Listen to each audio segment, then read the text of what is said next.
जैसा कि पिछली क्लास में भी हम लोगों का अपमार्जक पढ़ने के बाद पूरी केमिस्ट्री खत्म हो चुकी थी।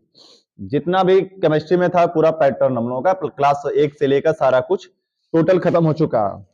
ठीक है, अब हम क्या करने वाले हैं कि ये अनसॉल्व पेपर है, ठीक है ना। इस अनसॉल्व पेपर को हम लोग पढ़ने वाले हैं और पढ़ के आराम से, इसमें कम से कम 10 सेट है, इसमें 10 सेट है। तो 10 सेट तो नहीं, 2025 में कितने पेपर पूछे गए हैं? 7 सेट बनते हैं। किस पैटर्न से क्वेश्चन आता है, कैसे नहीं आता है सवाल, कुछ क्वेश्चन हल करने पर पूरा एकदम क्लियर हो जाएगा कि नहीं, हाँ इससे रिलेटेड सवाल कितने नंबर के आते हैं और कैसे आते हैं, कहां कहां से सवाल कितने नंबर के बनाए जा रहे हैं। तो सारी चीजों को एक एक करके हम लोग पढ़ेंगे इसमें से। ठीक है, तो आज हम लोग सेट नंबर पहला शुरू करने जा रहे हैं। इसमें का पहला सेट है और समझ लो कि अगर 2025 और 24 का पेपर हल कर लिए तुम,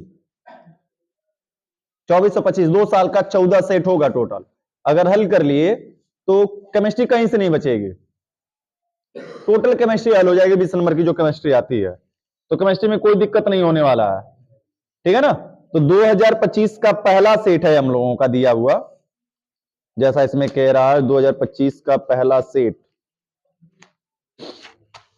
जैसा कि तुम लोगों को पता है कि केवल इसमें केमिस्ट्री ही हल कराएंगे हम, बाकी अरविंद से फिजिक्स और मैडम जी क्या हल कराएंगे, बायो, ठीक है ना। मैम बायो हल करा देंगी और हम तो केमिस्ट्री हल कराएंगे ही कराएंगे। तो सारा कुछ इसका एक अलग से फेयर बनाना, ज्यादा नहीं, 10 रुपए की एक पतली सी कॉपी आ जाएगी, उस कॉपी में पूरा काम हो जाएगा अपना, ठीक है ना, और उतने में ही हो जाएगा। ये 2025 का पहला सेट है, पहला सेट है सीजे। और शुरू करते हैं इसमें बहुविकल्पी से लेकर रिटन तक के कितने किस प्रकार के क्वेश्चन पूछे गए हैं और इसमें अब तक तुमने कितना तैयार किया है, ये सारी बातें क्लियर होती चली जाएंगी। क्योंकि अब से मात्र 2 महीना बचा है पेपर, आज फाइनली 1 दिसंबर है ना, आज 1 दिसंबर है, ठीक है। तो 1 दिसंबर से लेकर अगर देखा जाए 31 जनवरी तक टोटल तुम्हारे पास मात्र कितना है, 2 महीना है। 18 दिन तो इधर उधर करने में बीत जाएंगे तुम्हारे, ठीक है ना। तो उन 18 दिनों को काउंट ना करो। तो चलो स्टार्ट करते हैं। सेट नंबर पहला 2025 का है और जहां पर जिसको दिक्कत होगी, चल बच्चा, जहां पे क्वेश्चन में प्रॉब्लम होगी तुरंत उस क्वेश्चन को पूछ लेगा 2025, और पूरा साइलेंट होकर शांति से बैठो। 824 होता है इसका कोड और सीजे है, सेट नंबर सीजे। रुक जाओ, कोष्टक लगा दें तो दोनों सी ही दिख रहा है। सीजे ये 2025 का सेट नंबर पहला है, विज्ञान का हम लोगों का, विज्ञान। और ये पार्ट हम लोगों का कौन सा है, पहला पार्ट है, आज फर्स्ट लेक्चर है इस पर रिलेटेड, ठीक है ना। चलो स्टार्ट करते हैं, देखते हैं बहुविकल्पी में सबसे पहला क्वेश्चन क्या दिया गया। 70 नंबर का होता है, सबको पता है। 30 नंबर तुम्हें स्कूल की तरफ से प्रैक्टिकल वगैरह के मिल जाते हैं और बाकी 70 नंबर रिटर्न है। 70 में तुम्हें 20 नंबर क्या मिलते हैं, ऑप्शनल होता है, और बाकी क्या बोलते हैं 50 नंबर का किसका होता है, रिटर्न का होता है, जो कि लिखने वाला होता है। तो चलो पहला नंबर तो इसमें दिया गया है हम लोगों का, फिजिक्स से रिलेटेड क्वेश्चन दिए गए हैं और केमिस्ट्री भाग 2 से शुरू हो रही है इसमें। उपभाग 2, उपभाग करके बहुविकल्पी में दिया होगा, उपभाग 2 केवल केमिस्ट्री ही हल कराएंगे मैम, और अरविंद सर तुम लोगों के हल कराएंगे फिजिक्स और बायो, ठीक है ना। चलो जी, 8वां नंबर क्वेश्चन दिया गया है, क्वेश्चन नंबर 8 हम केवल पढ़ेंगे और सबके पास पेपर होगा और टिक लगाते हुए बहुविकल्पी का चलोगे, इसलिए हमने बोला था पेपर खरीदने के लिए सभी को। पहला क्वेश्चन है कि 1 विलियन लाल लिटमस को नीला करता है, लाल लिटमस को क्या करता है, नीला करता है, का पीएच मान हो संभव है। अब देखो इसमें बड़ी कंफ्यूजन आती है, पेपर में क्या होता है ना कि आदमी कंफ्यूजन में चला जाता है कि अम्ल नीला को लाल करता है कि लाल को नीला करता है, क्षार नीले को लाल करता है, लाल को नीला करता है, क्या किया जाए। इसके लिए कोड बताते हैं, एकदम याद रखना उस कोड को, ठीक है ना। लिटमस पेपर के केस में ये क्या है, इसको हम क्या कहते हैं? बाल होता है खड़ी लैंग्वेज में, लेकिन भोजपुरी भाषा में हम लोग इसको क्या कहते हैं? बार। क्या कहते हैं? बार। ठीक है ना। और एक होता है आरबीबी, ठीक है ना, ये याद रखना। एक आरबीबी करके इधर चलता है कुछ, ठीक है ना, ब्रांड है। तो आरबीबी करके एक ब्रांड हुआ, और एक बार हम लोगों के सिर पर जो होगा, अगर एक भी ये भी याद रहेगा ना, एक ये वाला भी याद रहेगा, तो दूसरा अपने आप पता चल जाएगा। बी फॉर ब्लू, यानी क्या हुआ? नीला। कैसा हुआ? नीला। आर फॉर लाल, रेड। और ए फॉर क्या हुआ? एसिड, यानी कि क्या हुआ? अम्ल। अम्ल क्या करेगा? नीला को, क्लियर हुआ ना। अगर अम्ली है तो नीला को क्या करेगा? लाल। और इसमें देखो क्या लिखा है, लाल को नीला करता है, तो रेड यहां पर है, ये लाल है, और लाल को क्या कर देगा भैया? नीला। कौन कर देगा तुम्हारा? B. B for base, base means क्या हुआ? क्षार। जो क्षार है वह लाल को क्या कर देता है? नीला। और याद करो, पीएच जब 7 से क्या होता है? लेसर होता है, कम होता है, तो अम्लीय होता है। और 7 से क्या होता है? पीएच अधिक होता है, तो क्षारीय होता है। इसका यह साफ साफ मतलब है कि उस विलयन का पीएच मान लाल को नीला कर रहा है, तो उसका पीएच मान कितना होगा? क्षारीय होगा। तो हमेशा इस बहुविकल्पी में कितने ऑप्शन दिए कि बताना? एक। क्या एक होगा? एक अम्ल के लिए है। 6, क्या 6 होगा? अम्ल के लिए है। 3, क्या 3 होगा? अम्ल के लिए है। तो होगा कौन? 8 जो दिया गया है। यह 7 से क्या है? अधिक है, जो लाल को क्या कर रहा है? नीला। That's it. कोड याद रहेगा ना? बार और आरबीबी से। क्लियर हुआ? चलो, प्रश्न भैया बहुत पेपर खरीदना, अब इसलिए हमने पेपर के लिए बोला था। चलो, क्या चीज? हाँ, जिसके पास है पेपर, पेपर पर टिक लगाते। चलो, अगला नंबर है क्वेश्चन जो लिखवाएंगे आंसर उसका, तो सीधे ये कोड याद रखना जी। बार याद रहेगा और आरबीबी याद रहेगा। बार भी याद रहेगा तो ये दूसरा अपने आप पता चल जाएगा। जस्ट इसका उल्टा, लाल को नीला। ठीक है ना। आगे चलते भैया, अगला क्वेश्चन जिंक चूड़। सुनो, क्वेश्चन नंबर 8 का जो आंसर था यह B number, sorry D number सही था। डी यानी कौन सा था? 8। 9वां क्या दिया गया? 9th नंबर दिया गया इसमें भैया कि जिंक चूड़, यानी कि जेडेयन कह रहा है ना। जो जिंक है, यहां पर हल करते हैं, वहां पे आंसर लिखते चलेंगे। जो जेडेयन है यह क्या करता है? तनु सल्फ्यूरिक अम्ल यानी कि H2SO4 से क्रिया करके, H2SO4 से क्रिया करके कौन सी गैस निकालता है? ये भैया सबको पता है, कोड याद है ना। अच्छा, यहाँ पे एक सेकंड लाइट नहीं जल रही है। हाँ, अब सबको पता है सक्रियता श्रेणी। नहीं पता है क्या सक्रियता श्रेणी? पता है ना क्या है? लीक बासर का ना मंग अलमंजन कर के फे कब को नी सन ले। ऊपर पटना आगरा हंगरी कु ह पब, यही ना है। तो देखो, हाइड्रोजन से जो भी ऊपर आएगा वह हाइड्रोजन को क्या करेगा? विस्थापित। तो भैया H2SO4 में क्या उपस्थित है? हाइड्रोजन है ना। तो जिंक हाइड्रोजन को क्या करेगा? क्योंकि अत्यधिक सक्रिय है तो यह हाइड्रोजन को भगा देगा, तो यह कर देगा H2 प्लस ZnSO4। हो सकता है कि यह न देकर यह दिया होता तो क्या करते पेपर में? देखो, इसमें 4 विकल्प दिया गया है। क्या क्या दिया गया है? O2 Cl2 CO2 H2। हो सकता है H2 ना देकर यहां पर दे देता, ZnSO4 बनाता है। ठीक है ना। क्या कर रहे हो जी लड़के? मिल गया? चलो, ZnSO4 बनाता है, तो इसका नंबर सही कौन सा हुआ?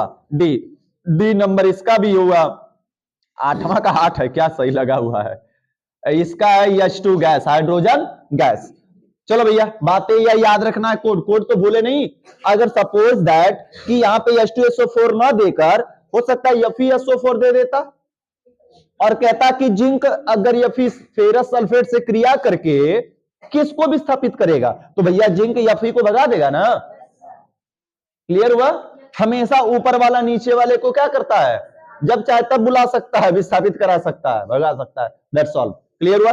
यह पेपर हल कराने का बस यही मतलब है कि तुम्हें सारा का सारा जो भी बताया जा रहा है चीजें वो सब याद होनी चाहिए। ठीक है ना? चलो भैया अगला नंबर, एल्काइन का सामान्य सूत्र है। ये तो बचपन से बताते तुम लोगों को हम आ रहे हैं भैया, जब तुम लोगों का नाक बह रहा था। ठीक है ना? क्या था भैया? शुरू करते हैं पहले शुरू से। एल्केन, एल्केन का होता है कार्बन CnH2n+2। एल्केन के लिए कार्बन का 2 गुना +2। एल्कीन क्या कहता है, रे मान जाओ, एल्कीन,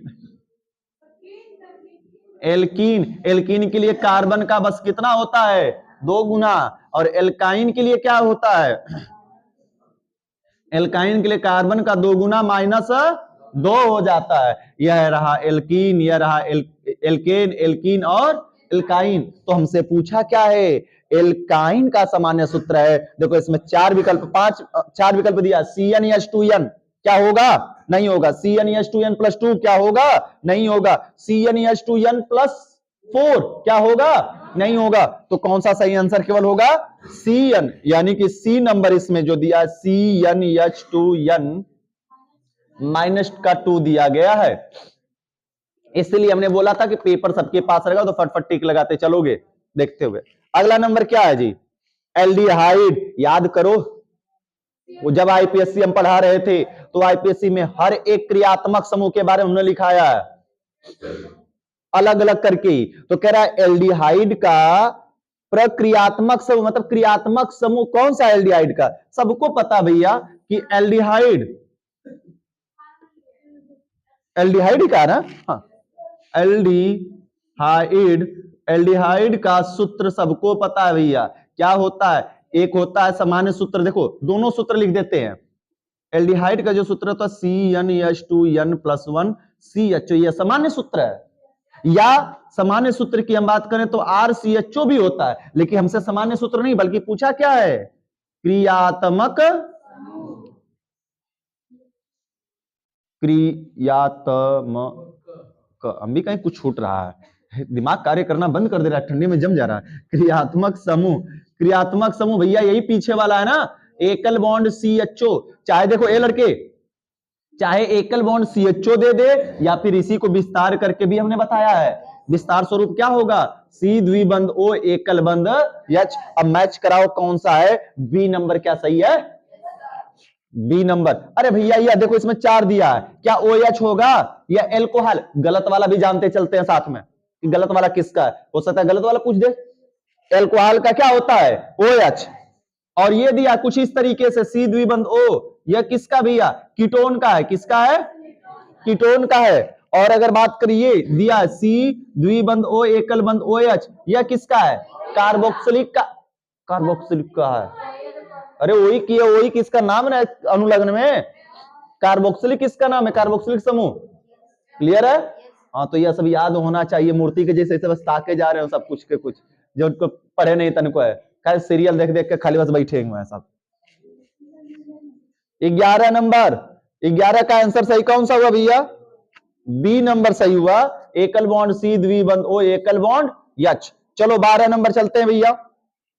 करें निम्न में से कौन सी धातु, एक निम्न में से कौन सी धातु, देखो अभी बताया हमने जी, अम्ल से हाइड्रोजन को विस्थापित करेगी। तो हमने बोला कि जौन हाइड्रोजन से क्या होगा, ऊपर होगा, वह भगा सकता है, जो हाइड्रोजन से नीचे होगा वो हाइड्रोजन को भगा, हाइड्रोजन के केस में नहीं, किसी के भी केस में। मैग्नीज को कौन, यमियन को कौन कौन भगा सकता है भैया, एल्यूमिनियम, मैग्नीशियम, सोडियम, कैल्शियम, ये सब भगा सकते हैं ना भैया।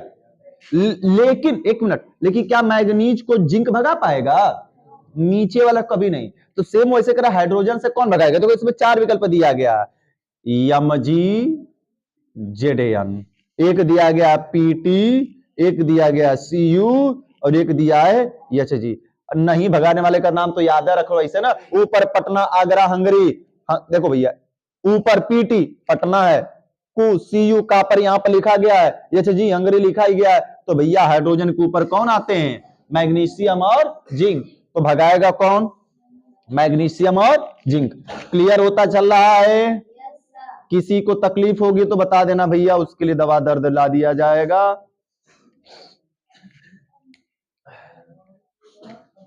देख रहे एक ही श्रेणी पे कितने सवाल मिल गए हम लोगों को? 2 सवाल मिल गए। क्लियर रहेगा? आगे क्या दिखा भैया? निम्नलिखित में से एक, ध्यान से अभी देखो, कुछ समय पहले अभी हम लोगों ने पढ़ा है, निम्नलिखित में से किस यौगिक में कीटोन समूह उपस्थित है? देखो अभी कुछ समय पहले हमने बताया ये कीटोन है। अब कह रहे 4 ठो विकल्प दिया। बड़ी ध्यान से समझने की बातें हैं कीटोन के लिए। कीटोन का केस एक ऐसा केस है जो उलझाऊ है, लेकिन है बहुत आसान। अगर थोड़ा सा ध्यान से देखो कीटोन को, तो कीटोन जब हम पढ़ाए होंगे तो हम बताए थे इधर R और इधर R लगा रहेगा। R का मतलब क्या? खुला हुआ, तो इधर कार्बन रहेगा, इधर क्या रहेगा? कार्बन। अगर कीटोन के एक तरफ हाइड्रोजन लग गया, सुनो, कीटोन का C द्विबंध O के एक तरफ कार्बन लग गया, एक तरफ हाइड्रोजन, तो एल्डिहाइड बन जाता है। एक तरफ OH एक तरफ कार्बन लग गया तो क्या बन जाता है? वह कार्बोक्सिलिक बन जाता है। और जब वह कीटोन कब कहलाएगा? जब C द्विबंध O के दोनों तरफ क्या लगा होगा? कार्बन। कैलेंडर बात समझ में आ रही है ना? अगर दोनों तरफ कार्बन लगा होगा तो ही जाकर यह क्या कहलाएगा? कीटोन। तो जरा मुस्कुराते हुए एग्जाम्पल जो दिया गया विकल्प उसको देखो। ए नंबर दिया गया है HC द्विबंध O एकल बंध H, क्या यह होगा? या पूछे, मान लेते कि पूछ दिया, बताइए कि इसमें कौन सा क्रियात्मक समूह उपस्थित है? तो कौन सा देखकर बताते कि सर जी ये रहा एल्डिहाइड। कौन सा समूह उपस्थित है? एल्डिहाइड। हो सकता है चित्र देखकर पूछ दे, बताइए कि कौन सा समूह उपस्थित है, तो इसलिए जानते रहो। अगला नंबर दिया गया है CH3C द्विबंध OOH, यह क्या होगा? यह कौन सा समूह उपस्थित है भैया? C द्विबंध O के साथ OH लग गया, सीधा सीधा कुछ नहीं, आंख बंद के कहो कि सर जी कार्बोक्सिलिक है। क्लियर है? नाम याद होता चलना चाहिए। हम गलत आंसर का भी सवाल जवाब दे रहे हैं और जो सही उसका तो दे ही रहे हैं, सबका जानते चलो। और एक और दिया गया, ये पागल हुआ है का? B और C दोनों सही, सेम टू सेम विकल्प दे दिया है जी।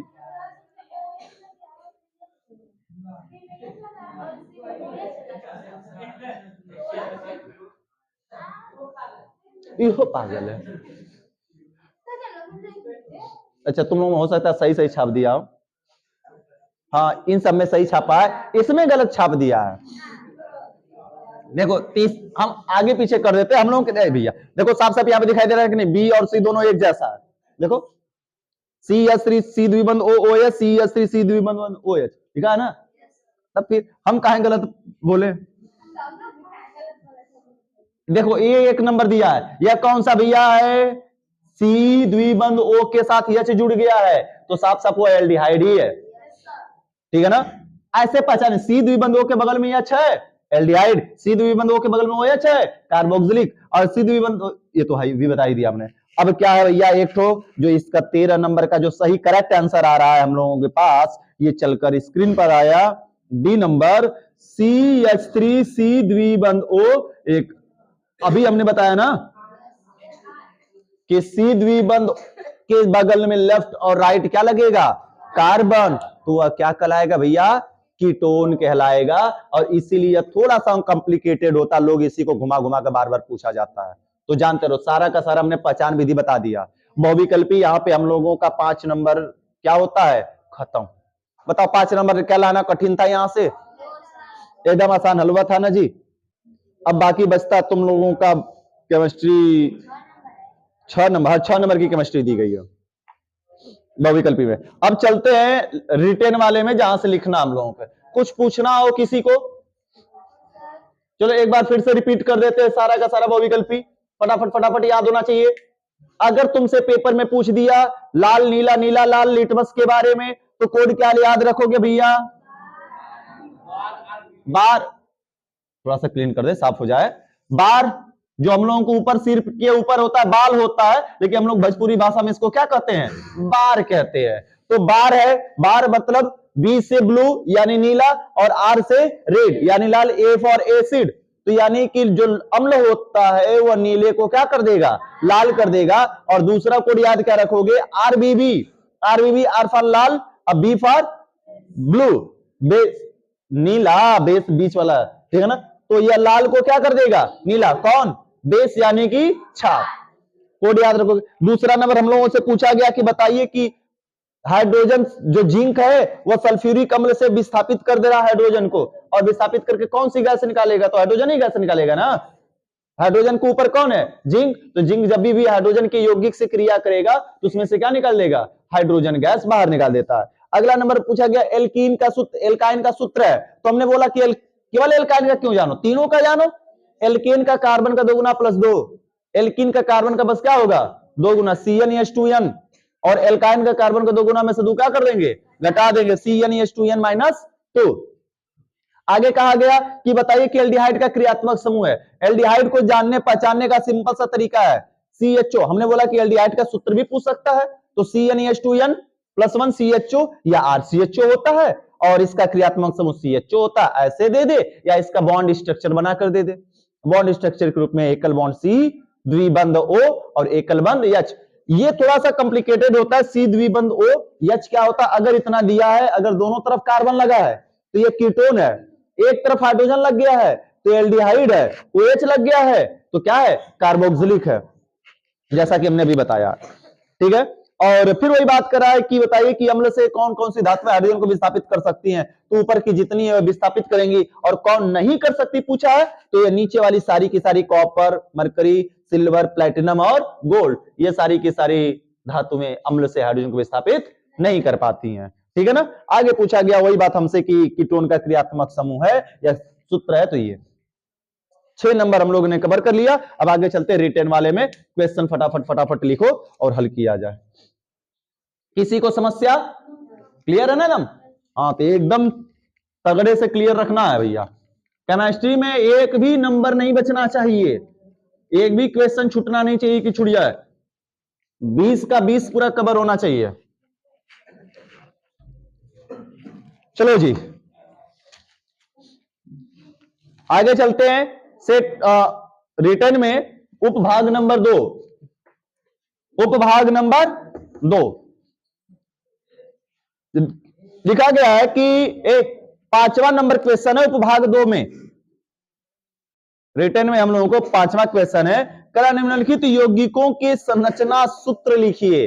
देखो जरा ध्यान से, IUPAC नाम से लिया गया है, लेकिन कुछ साधारण नाम दिया है, कुछ IUPAC दिया है, जिससे हमको क्या बनानी है, संरचना। हमने IUPAC भी बताया है, नाम लिखना भी, और नाम से संरचना बनाना भी बताया हमने। और जिस किसी ने नहीं देखा, पूरी प्लेलिस्ट हमने हाई स्कूल की पूरा बनाकर रखी पड़ी है, चौथे लेसन की कार्बनिक यौगिक की, ठीक है ना, पूरी प्लेलिस्ट है, प्लेलिस्ट में पूरी IUPAC है, जाकर प्लेलिस्ट में IUPAC पूरी 10th क्लास की देख सकते हो वहां पर। क्लियर है, चलो भैया। बाकी पहला लेसन, दूसरा, तीसरा का याद सबको है कि हमारा जो पुराना चैनल था उस पर सारी प्लेलिस्ट अपलोड थी, पहले दूसरे तीसरे लेसन के लिए, वो चैनल डिलीट होने की वजह से वो भी चली गई, ठीक है ना। तो बाकी चौथे लेसन की जहां पर IUPAC है, जो 7 नंबर दिला सकती है, वो पूरा अवेलेबल है यूट्यूब पर। चलो भैया देखते हैं पहला नंबर, इसमें 5वें का एक एक क्वेश्चन समझते हुए चलेंगे भैया। एथेनोइक अम्ल क्या दिया है, एथेनोइक, एथेनोइक अम्ल।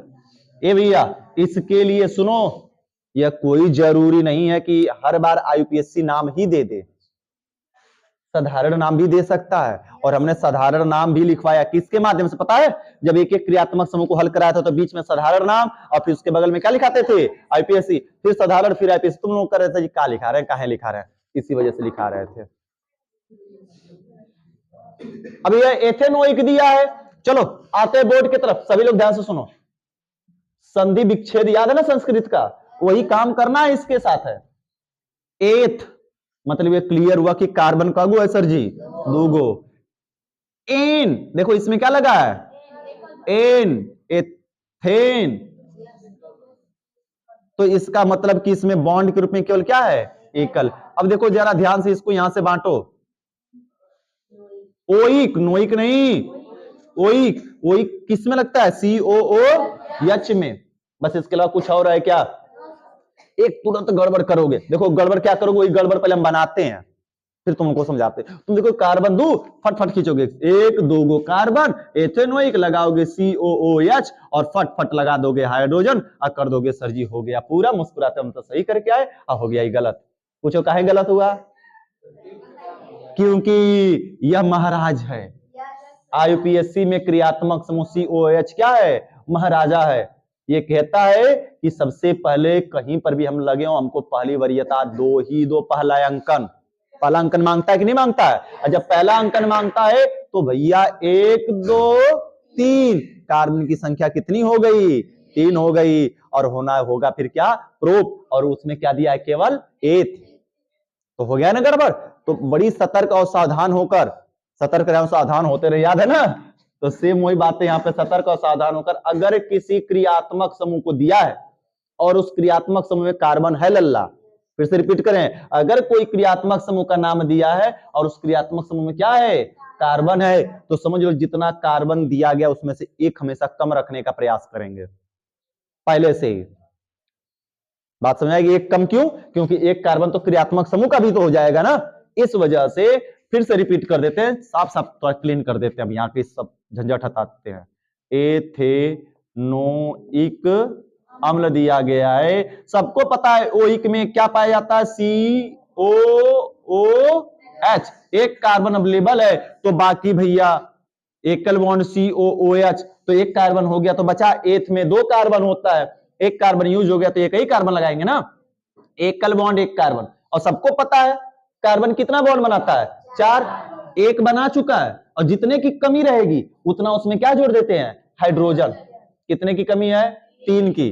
तो 1 2 और 3, ये रहेगी संरचना एथेनोइक अम्ल की। क्या कठिन है? एकदम हलवा, एकदम चुटकियों में हल होगा जी, काहे घबरा रहे हो तुम लोग। दूसरा नंबर जो दिया गया है, दूसरा नंबर 1 क्लोरोप्रोपेन। देखो मुस्कुराता हुआ प्लस वाला 1 क्लोरोप्रोपेन, 1 क्लोरोप्रोपेन दिया गया है। इसका साफ साफ मतलब है लल्ला हमारे कि इसको काउंट किया जाएगा 3 कार। पहले इसमें मिलाओ, क्या कोई ऐसा तो क्रियात्मक समूह नहीं जिसमें कार्बन हो? कोई क्रियात्मक समूह दिया ही नहीं है, यह प्रतिस्थापी समूह दिया है, यक्स है हेलोजन, लेकिन कोई क्रियात्मक समूह ऐसा दिया जिसमें कार्बन है क्या? बताओ दीपक चौधरी, नहीं ना। तो इसका मतलब प्रोप, प्रोप मतलब कितने कार्बन जी? 3, 1 2 3।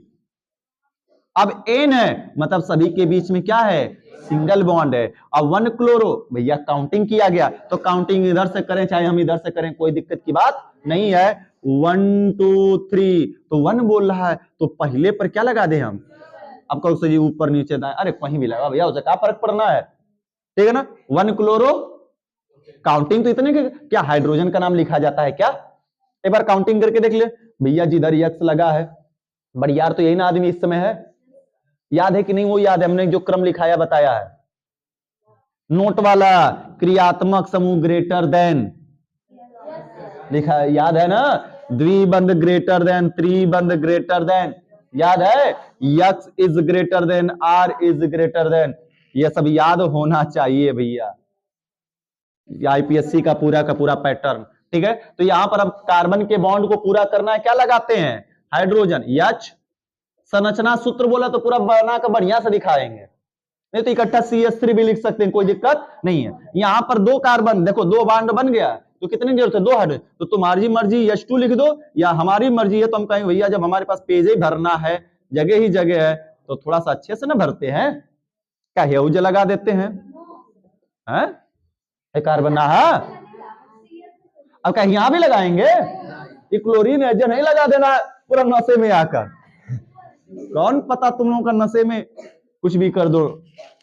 ये भैया तीसरा देखो 4 नंबर का है एकदम, 4 नंबर यहां पर, 1 नंबर बहुविकल्पी में था, एक कहां बहुविकल्पी में? तो हमको लग रहा है कि IPSC से 10वां नंबर था, 11वां नंबर था और 13वां नंबर था, 3 नंबर वहां पर और 4 3 7, हम बोलते हैं ना 6 नंबर होता है IPSC वाले लेसन से, देखो 7 नंबर है। ए भैया चलते हैं ब्यूटेनोन, ध्यान से, ब्यूटेनोन -2, पूरी ध्यान से सतर्क होकर। ओन, ओन मतलब C द्विबंध O वाला, और किस कार्बन पर लगा है? दूसरे पर है ना, तो पहले ब्यूट मतलब 4, 1 2 3 4, तो काउंटिंग 1 2 3 4। अब तुम्हारी मर्जी काउंटिंग जी इधर से चाहे उधर से कर दो। दूसरे पर ओन, ओन का मतलब सही सी द्विबंध, ओ यही लगता है ना, अनुलग्न में नाम है इसका, बना दिया हमने। और फिर उसके बाद क्या करना होता है, कुछ नहीं है, सिंगल बॉन्ड लगा देते हैं, क्योंकि एन ब्यूटेन, ध्यान से देखो तो सभी में सिंगल बॉन्ड है। अब कोई से एक डबल तो हो गया, ये भैया उस डबल का नाम कब लिखते हैं, जब वो कार्बन कार्बन के बीच में हो। एक कार्बन ऑक्सीजन के बीच में, हमको दूसरे के झगड़ा से मतलब क्या है, हमको अपने से मतलब नहीं रहेगा। चलो भैया, तो इस कार्बन के बॉन्ड को पूरा करने के लिए कितने हाइड्रोजन कमी है, 4 होना चाहिए, 4 में से 1 बना है तो कितना लगाएंगे, 3। रुक जाओ, इसको इकट्ठा कर देते हैं, ये 4 है ही ऑलरेडी, इसका 2 बना है, 2 की कमी H2, इसका 1 बना है, कितने की कमी, 3। बन गया संरचना सूत्र। चाहे ऐसे बनाना या फिर हाइड्रोजन को तोड़ के भी बना सकते हो, कोई दिक्कत की बात नहीं है। आगे चलते हैं, रिकॉर्डेड हो रहा है हम लोग, ठीक, अच्छी बात है। अगला नंबर भैया चौथा, चौथे क्वेश्चन को हल किया जाए। कह रहा है क्या है, नियो, देख लो, याद है ना नियो, याद करो 1 डिग्री 2 डिग्री 3 डिग्री, डिग्री भी हमने पढ़ा था। और तुम लोग उस समय कई लोग करे सही, हम लोगों के किताबिया में दिया ही नहीं है, तो किताब में नहीं दिया तो इसका क्या मतलब कि आएगा नहीं पेपर में, नियो पेंटेन। चलो थोड़ा सा रिपीट करते हैं पुरानी बातों को, पुरानी बातों को रिपीट करते हैं। आइसो कब लगता है, 1 डिग्री के लिए नाम के आगे प्राथमिक लगेगा, 1 डिग्री लग सकता है। 1 डिग्री के लिए नाम के आगे क्या लगेगा, प्राथमिक। 1 डिग्री यह ना जोड़ सकते हैं भैया। 2 डिग्री के नाम के आगे क्या जोड़ेंगे, 2 डिग्री लिख सकते हैं, आइसो लिख सकते हैं, द्वितीयक लिख सकते हैं, या एसईसीसी सेकेंडरी लिख सकते हैं। 3 डिग्री हाइड्रोकार्बन होगा तो उसके नाम के आगे 3 डिग्री लिख सकते हैं, नियो लिख सकते हैं, और क्या लिख सकते हैं भैया, तृतीयक लिख सकते हैं, या टर्शियरी टीटर लिख सकते हैं हम लोग। नियो लिखा है और नियो लिखते ही क्लियर हो जाना चाहिए कि इसका मतलब 3 डिग्री है, तो ढूंढेंगे समूह, जैसे डिग्री आते तो ढूंढते क्या है, समूह। और इसमें समूह भैया कोई अलग से नहीं दिया, पेंट में ही छुपा है, यानी खुद कार्बन ही डिग्री बना रहा है, खुद एक कार्बन ही क्या कर रहा है, डिग्री बना रहा है। अगर यहां पे नियो क्लोरोपेंटेन रहता, क्लोरोब्यूटेन, नियो क्लोरोब्यूटेन, तो क्लोरो पता चल जाता कि क्लोरो सर जी ऐसे कार्बन से भिड़ाएंगे जहां से कार्बन की कितनी श्रृंखला निकलेगी, 3। समूह जब ऐसे कार्बन से जुड़ा हो जहां से कार्बन की 3 श्रृंखला निकली हो, 3 डिग्री। समूह जब ऐसे कार्बन से जुड़ा हो जहां से कार्बन की कितनी श्रृंखला निकले, 2, तो 2 डिग्री। और जहां से जब एक श्रृंखला निकलती है तो कितना डिग्री कहलाता है, 1 डिग्री। यही ना बताया गया है कि भुला गए सब, याद है ना। तो भैया नियोपेंटेन दिया, कोई क्रियात्मक समूह या समूह बगल में लगा हुआ नहीं है, तो इसका मतलब इसी पेंट में का एक कार्बन, इसी पेंट का एक कार्बन जो है किसका काम करेगा, डिग्री का। इस कार्बन को लिखते हैं और बनाते हैं इधर। अब यह कार्बन जिस कार्बन से जुड़ा, यह समूह वाला कार्बन, इस पर स्टार लगा देते बाद में समझने के लिए, कंफ्यूजन ना हो जाए। यह समूह वाला कार्बन है, ऐसे कार्बन से जुड़ेंगे जहां से कार्बन से कितना कार्बन निकले, 3। 3 डिग्री तो कितना निकलना चाहिए, 3, 1 2 3, तो टोटल कितना हुआ, 1 2 3 4 और 1, पेंट मतलब 5 हो गया ना। यही पर दिया था नियो हेक्सेन, सपोजेट पेंटेन हेक्सेन, तब क्या करते, एक इधर बढ़ा देते, हेक्सेन हेप्टेन दिया रहता, एक और बढ़ा देते इधर आगे, लेकिन नहीं दिया है, मामला खत्म। याद करो यह समूह वाला है, बाकी को हम कार्बन के बॉन्ड को पूरा करते हैं। H3 भैया 4 बनाएगा ना, H3 1 बना है तो H3 1 बना है तो H कितना लगाएंगे, 3। जब इनका 4 कंप्लीट, तो क्या इसका 4 कंप्लीट नहीं कराएंगे, कराएंगे ना, तो इसका 4 कंप्लीट कराएंगे तो H क्या लगा देंगे, 3। अब यह जो है समूह वाला है, आपको सजी का इसी को मानेगा, अरे तुम्हारी मर्जी, इसको मान लो समूह, तुम्हारी मर्जी इसको समूह मान लो, तुम्हारी मर्जी इसको समूह मान लो। यह जिस कार्बन से जुड़ा पड़ा है उस कार्बन से कार्बन की कितनी श्रृंखला निकली है, 1 2 एंड 3। तो जब कोई समूह ऐसे कार्बन से लग जाए, हमारे लल्ला किए हुए बिना हल्ला, कि जहां से कार्बन की कितनी श्रृंखला निकले, 3, तो वह सर जी कितना डिग्री है? 3 डिग्री। और 3 डिग्री का नाम याद है, तृतीयक लिख सकता है, 3 डिग्री लिख सकता है, नियो लिख सकता है, टर्शियरी लिख सकता है, TERT शॉर्ट में। क्लियर है? तो पूरा एकदम IUPAC रट्टा मार डालो, और जिसको जहां पर दिक्कत, एक एक अलग अलग प्लेलिस्ट, एक एक पॉइंट 2 पॉइंट हमने बनाया है, वहां से देख डालो। ठीक है, छूटना पेपर में नहीं चाहिए केमिस्ट्री का एक भी सवाल। फिर चलते हैं अगले क्वेश्चन पर हम लोग।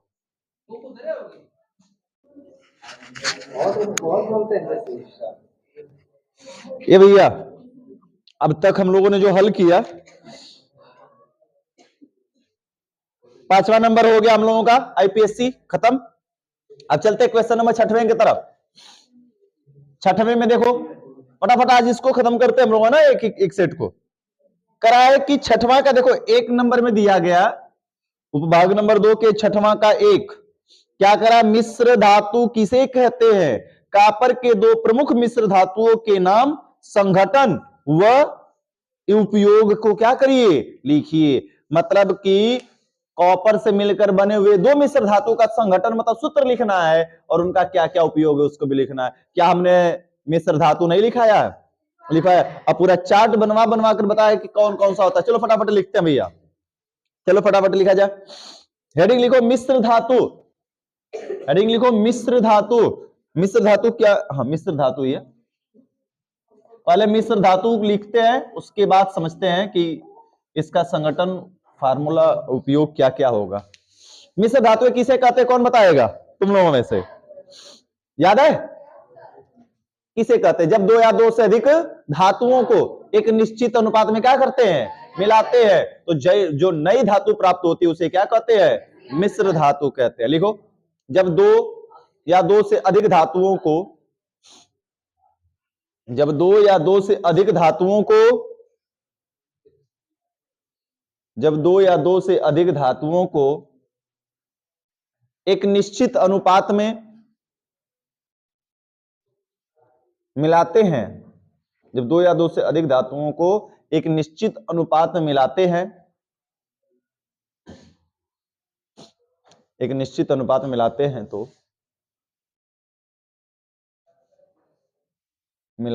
तो जो नई धातु प्राप्त होती है, जो नई धातु प्राप्त होती है उसे मिश्र धातु कहते हैं।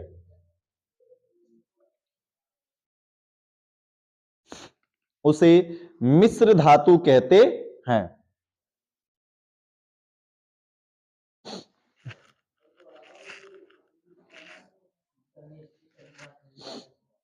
निश्चित अनुपात में मिलाते हैं तो जो नई धातु प्राप्त होती है उसे मिश्र धातु कहते हैं, उसे मिश्र धातु कहते हैं। हो गया? अब कह रहा है आगे देखो, इसी में क्या कह रहा है कि कॉपर के 2 प्रमुख मिश्र धातुओं के नाम, संगठन वो उपयोग बताइए। चलो भैया, कॉपर के 2 प्रमुख मिश्र धातु बताओ। धातु वाले कॉलम में क्या हुआ? धातु कौन सी? कॉपर। और इसका संगठन कौन सा हुआ? नाम भी पूछा है कि नाम नहीं पूछा है क्या? नाम भी पूछा है ना, नाम, और क्या रहेगा? संगठन, और लास्ट में क्या बना देते हैं? इसका उपयोग। चलो फटाफट बताओ तो देखा जाए किसको किसको अभी तक याद है यह पूरा फार्मूला। उपयोग कॉपर का, अरे 2-3 तो याद रखना चाहिए जी। कॉपर की 2-3 मिश्र धातुएं याद होनी चाहिए। अब तो बताओ कौन कौन से तुम्हारे इर्द गिर्द तुम्हारे उपयोग में आती है। लड़कियां तो एक 2 मिश्र धातुएं इस्तेमाल भी करती है कॉपर की। हाँ चलो एक बता दी, टीना। हम कहे कि रोल्ड गोल्ड के बाद तो टीना पे इस्तेमाल कैसे तुम लोग करने लगे? ये भैया रोल गोल्ड, रोल गोल्ड, और एक बता रहे हो जैसा कि तुम लोग बता रहे हो क्या चीज? पीतल। ये दुनिया पीतल दी ना, पीतल। चलो संगठन बताओ। संगठन मतलब सूत्र। रोल गोल्ड का संगठन कितना कितना मिलकर बना है? कितना परसेंटेज कॉपर है, कितना क्या है, और पीतल में कितना परसेंट क्या है कि और कितना मिलाया गया है, हम नहीं बताने वाले हैं। अब देख, अरे मारेंगे तो। चलो जी, बताओ बताओ बताओ, फटाफट बताओ। गई थी, चल रहा है ना ये, उतार लो फटाफट, फटाफट उतारो। अभी तो यही लिखवा रहे हैं हेडिंग, इससे पहले 5 पढ़ा दिया गया। उतारो फटाफट। अब हम मिटाएंगे, बड़ी समय तक उतार लिए तुम।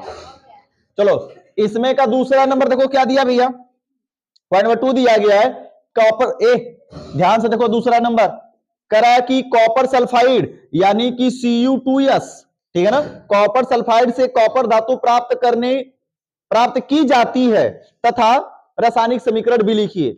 ये पूछ रहा है कि किस विधि से प्राप्त की जाएगी। याद करो, हमने बताया था यदि कोई ऐसा अयस्क दिखाई दे, यह अयस्क है ना, किसका अयस्क है, कॉपर का।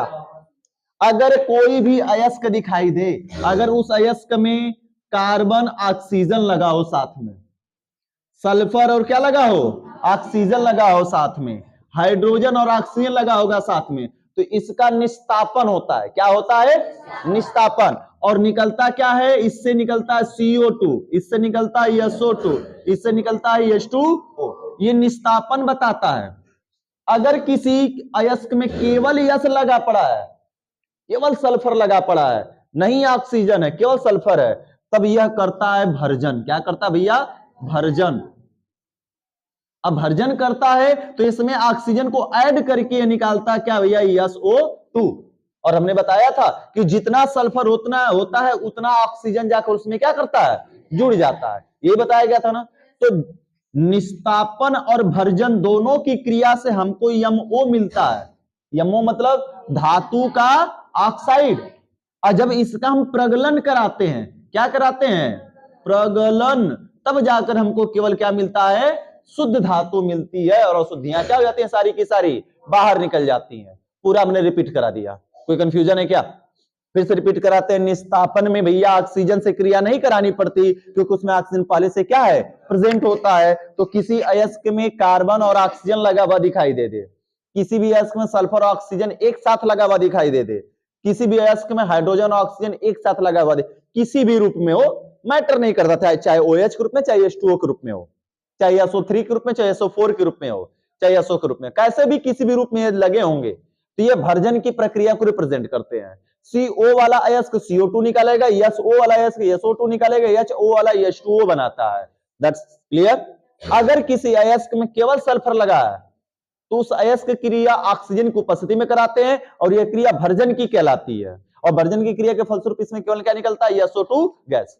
दोनों ही विधियों से, निस्तापन और भर्जन, दोनों ही विधियों से MO मिलता है, धातु का ऑक्साइड मिलता है, जिसका हम क्या कराते हैं, प्रगलन, उचित गालक मिलाते हैं, गलाते हैं, तो हमको मिलता है क्या, शुद्ध धातु, और धातु मल बाहर निकल जाता है।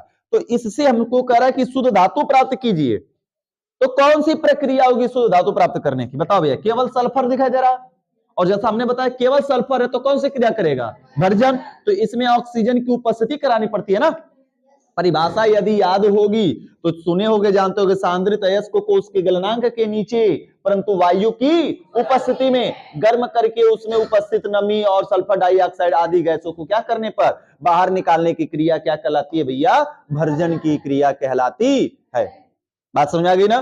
तो यहां पर हम इसको क्या करेंगे, गर्म करेंगे। कैसा, रक्त तप्त गर्म करेंगे, और यह क्रिया हमारी भर्जन की हो रही है। कौन सी हो रही है, भर्जन की हो रही है। रक्त तप्त यानी ब्लड जितना लाल, इसके गलनांक के नीचे गर्म करेंगे तो एक ही सल्फर है, तो हमने बोला था जितना सल्फर हटिस उतना ऑक्सीजन जोड़िस, ये तो याद करने की विधि हमने बताया था।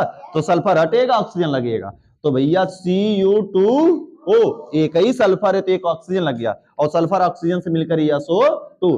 बैलेंस करने की बात ना आती है भैया, बैलेंस नहीं कर लोगे क्या, देख लो भैया, 3 है, 2 लगा, 2 नहीं, 3 दूना के, यहां पर ऐसा करते हैं 3 लगा देते हैं, नहीं 3 नहीं हो, यहां पर 3 नहीं हो पाएगा, रुक जा, 2 3, 3 दूना के 6, 2, 2 दूना के 4 और सल्फर 2, 2 दूना के 4। देखो तो 2 दूना के 2, 2 1 कम 2, 2 दूना के 4, 2 दूना के 4, 2 3 6, 2 दूना के 4, 4 2 6, बैलेंस हो गया। और हमको मिल गया क्या? कॉपर का ऑक्साइड, धातु ऑक्साइड ना। इसी धातु ऑक्साइड कॉपर का ऑक्साइड मिला, यानी इसको क्यूप्रस ऑक्साइड कहते हैं। और इस क्यूप्रस ऑक्साइड में CU2O में हम क्या मिला देते हैं? गालक। गालक में कौन सा? SiO2। हमने आसान विधि बताया था, SiO2 जानते रहो जी। यह क्या है? गालक है। मिलाकर गर्म करेंगे तो यह क्रिया कौन सी कहलाएगी बच्चा? प्रगलन। प्रगलन की कहलाएगी। और यह मिल जाता है तो सब जुड़ जाता ना आपस में, जुड़कर Cu2 SiO3, SiO2 O के साथ मिलकर SiO3 बनाता है। और यही है हमारा क्या? धातु मल। और शुद्ध धातु अलग से क्या हो जाती है? बाहर निकल जाती है, शुद्ध धातु। हालांकि इसको दिखाया भी नहीं जाता, दिखा भी सकते कि शुद्ध धातु अलग से निकले। अब यहां पे इसको बराबर मत करने लगना, यह शुद्धि निकल रही है बाहर हटकर और यह शुद्ध धातु बाहर निकलती हुई दिखाई दे रही है। क्लियर हुआ? तो यही तो है, बस इतना सा लिखना था कि सल्फर डाइऑक्साइड लिखो। सल्फर डाइऑक्साइड से सल्फर कह रहे हैं कॉपर सल्फाइड से शुद्ध धातु प्राप्त करने की क्रिया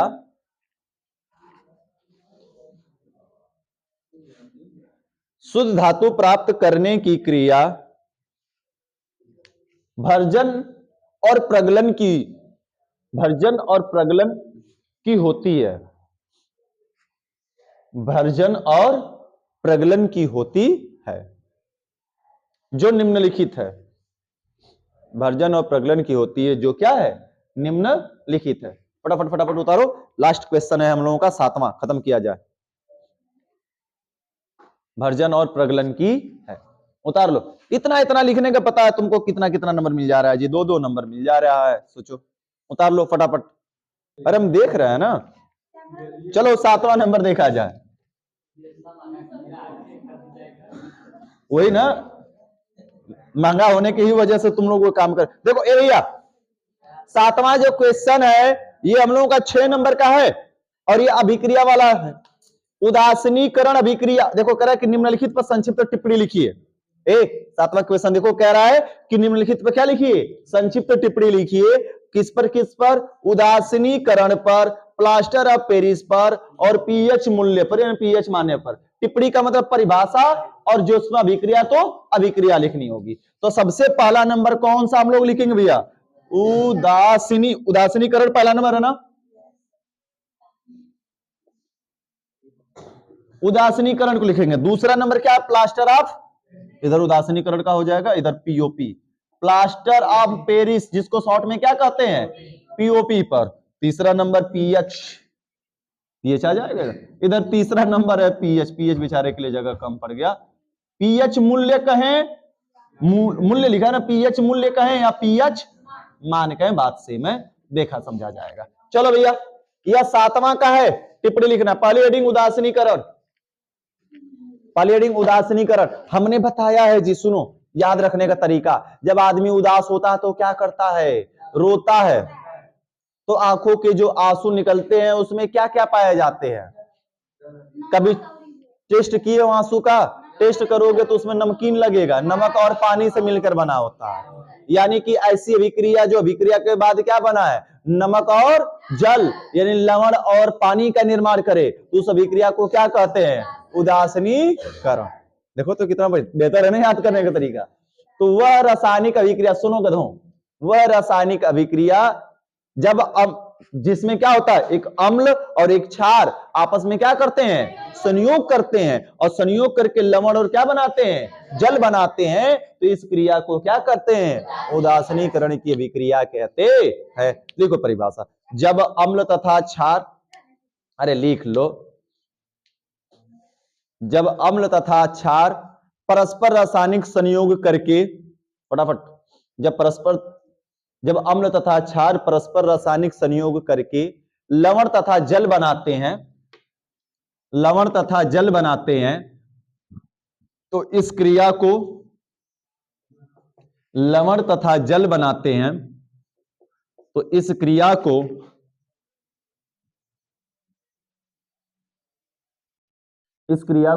उदासीनीकरण की क्रिया कहते हैं।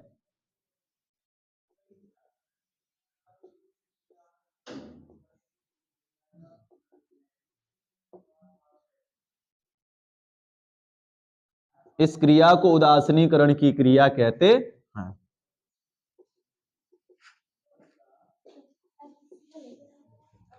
देखो भैया क्या क्या बना, NaCl प्लस H2O, OH के साथ NaCl के साथ मिल गया, तो यह क्या है, लवण है, और यह क्या हो गया, एक तो रिएक्शन काफी है जी। आराम से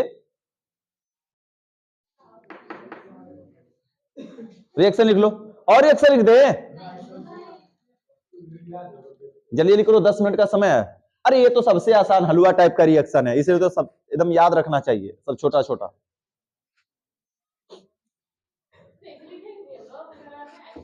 तब क्या ये लिखना पड़ेगा ना उदाहरण। चलो अगली हेडिंग प्लास्टर ऑफ पेरिस, अगली हेडिंग प्लास्टर ऑफ पेरिस, जल्दी जल्दी कराओ, आज इसको खत्म करके ही छोड़ेंगे तुम लोगों को। प्लास्टर ऑफ पेरिस हो गया। ये भैया प्लास्टर ऑफ पेरिस किससे बनता है, जिप्सम से। जिप्सम किससे बनेगा, प्लास्टर ऑफ पेरिस से, जस्ट उल्टा, एक दूसरे का उल्टा जानते रहो जी। तो सबको पता है कि ये कमजोर है, लेकिन मजबूर थोड़ी ना है, ठीक है। प्लास्टर ऑफ पेरिस वही है जब टूटी हुई हड्डियों का जो व्हाइट पाउडर लगता है वही है जिससे प्लास्टर किया जाता है, उसी को प्लास्टर ऑफ क्या कहा गया, पेरिस कहा गया। ये भैया इसके बारे में पूरा विस्तार से हमने लिखाया पढ़ाया है।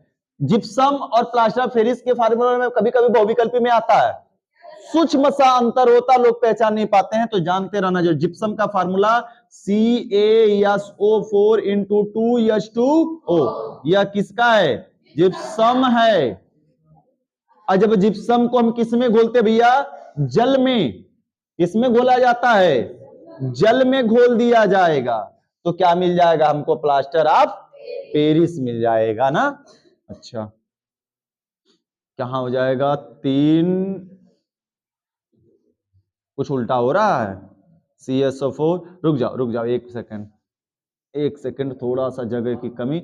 120 डिग्री सेल्सियस से 130, पहले तो टेम्परेचर याद रखना है भैया कि 120 से 100 किस पर कराया जाए, 30 पर कराया जाए। इसका जल अपघटन जल में घोलकर कितना, H2O के साथ, H2O तो इसमें है ही विद्यमान पहले से ही है, एक सेकंड देख लेते हैं, तो क्या हो जाएगा, CaSO4 into 1/2H2O, और प्लस क्या बना, थोड़ा सा नीचे कर लेते हैं, प्लस हो जाएगा 3/2 H2O, क्या हो जा रहा है, 2 की नहीं हो जा रहा है, देखो भैया 1/2 प्लस 3/2, 2 1 प्लस 3, तो 4/2 कट के कितना, 2H2O आ गया, सीधा सीधा 2H2O।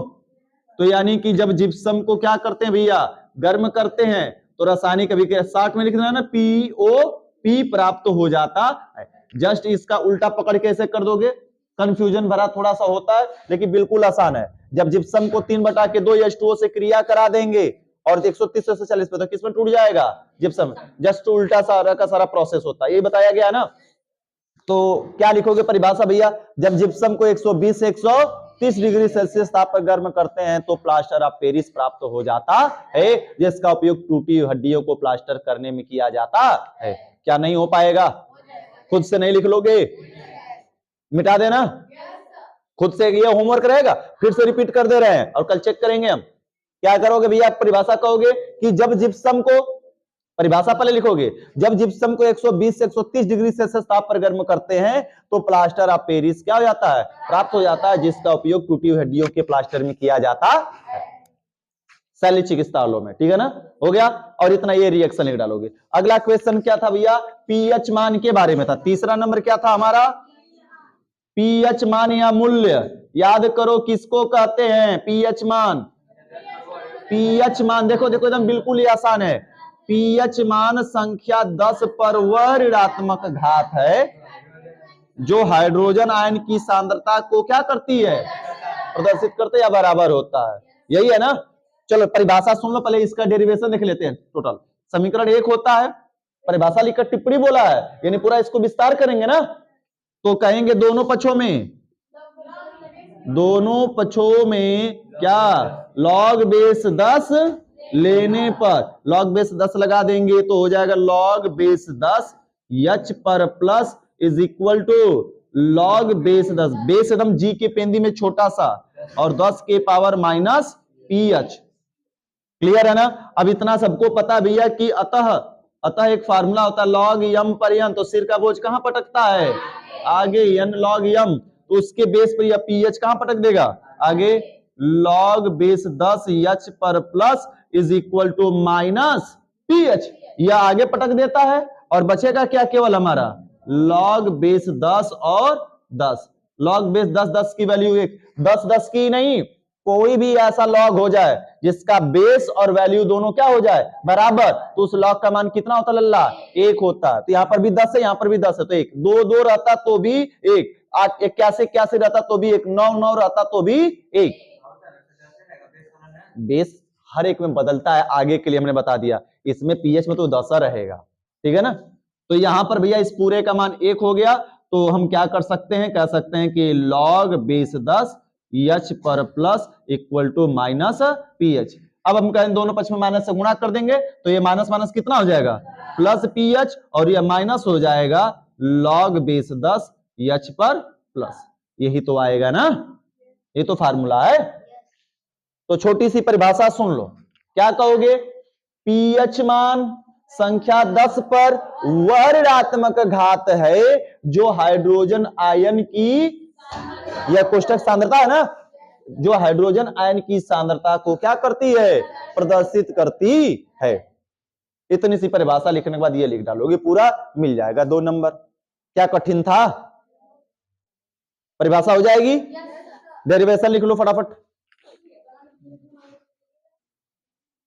अब देखो इसी का अथवा है जी, चाहे ये 3 क्वेश्चन करो, उदासीनीकरण, प्लास्टर ऑफ पेरिस, या फिर ये पीएच मूल्य, यह 3 करो, या इसमें अथवा दिया गया है वे 3 करो, 6 नंबर का है, दोनों में से कोई एक आता रहेगा उसको कर लोगे। तो चलो हम लोग तो हल कर रहे हैं पेपर, तो अथवा वाला भी करेंगे ना, अथवा वाला भी जरूरी है, तो करते हैं इसको क्लीन। 7वां का अथवा अभी लिख रहे हो क्या, तब फिर क्या ऊपर नीचे बोर्ड पर देख रहे हो फिर।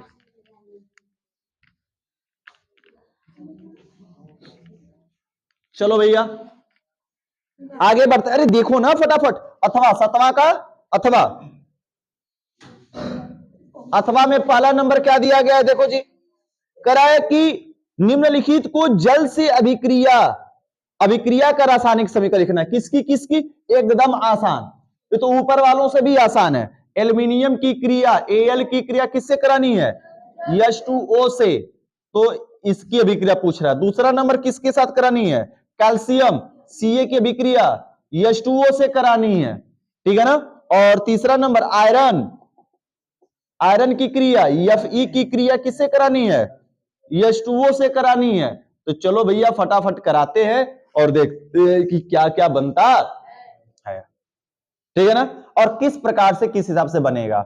सबको पता है भैया कि एल्यूमिनियम जो है यह क्या करता है, जब भी जल से क्रिया करेगा ये सारे के सारे, ए भैया लगता है लोगों को ना तुरंत ये काम करेंगे। सुनो गलती क्या करोगे यहाँ पर, तुम एल्यूमिनियम देखोगे और कहोगे सर जी जल का फार्मूला तो HOH ऐसे लिखेंगे, एल्यूमिनियम जाएगा H को विस्थापित करेगा और यह बना लेगा AlOH का होल का थ्रायस, जबकि यह हो जाता है गलत।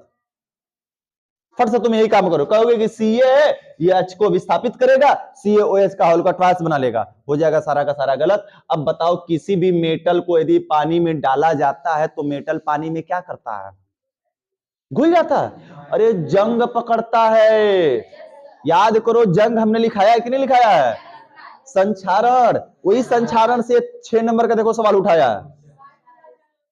एल्यूमिनियम को पानी में डुबोगे तो एल्यूमिनियम का ऑक्साइड बनेगा, जंग, एल्यूमिनियम क्या पकड़ेगा, काले रंग का जंग पकड़ता है ना, तो वह काले रंग का जो जंग होता है वह Al2O3 का होता और निकालेगा H2 हाइड्रोजन गैस। याद करो जब आयरन का आयरन का संचारण हमने लिखाया है, तो उसमें जब जल से क्रिया हो रही है तो हाइड्रोजन को क्या कर रहा है, विस्थापित हाइड्रोजन गैस निकाल रहा है जब आयरन के संचारण। तो कोई भी मेटल जो हाइड्रोजन वाले श्रेणी से कहां है, ऊपर है विद्युत रासायनिक श्रेणी में, वही भी स्थापित कर पाएगा। अब नीचवा वाला नहीं कर पाएगा। क्या गोल्ड जंग पकड़ता है आसानी से? नहीं। क्यों? क्योंकि वो हाइड्रोजन से कहां आता है, नीचे। न सिल्वर, तो वहां पर लिख देते नो रिएक्शन। अगर सपोज दैट यहाँ पर Cu लिखा होता ना, तो यहाँ पर लिखते नो रिएक्शन, बहुत मंद अभिक्रिया होती है, नो रिएक्शन लिख देते हैं।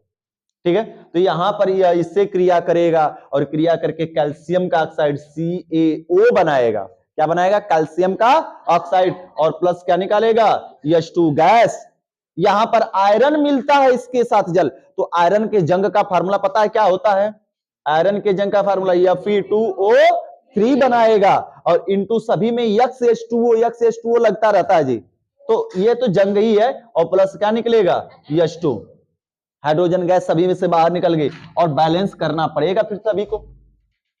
यानी कि कोई भी धातु का जब जल से क्रिया कराएंगे तो धातु का क्या बनेगा, ऑक्साइड, और हाइड्रोजन गैस क्या होगी, बाहर। और यह धातु का ऑक्साइड वास्तविक रूप से क्या है, तो कहोगे कि दिस इज द जंग।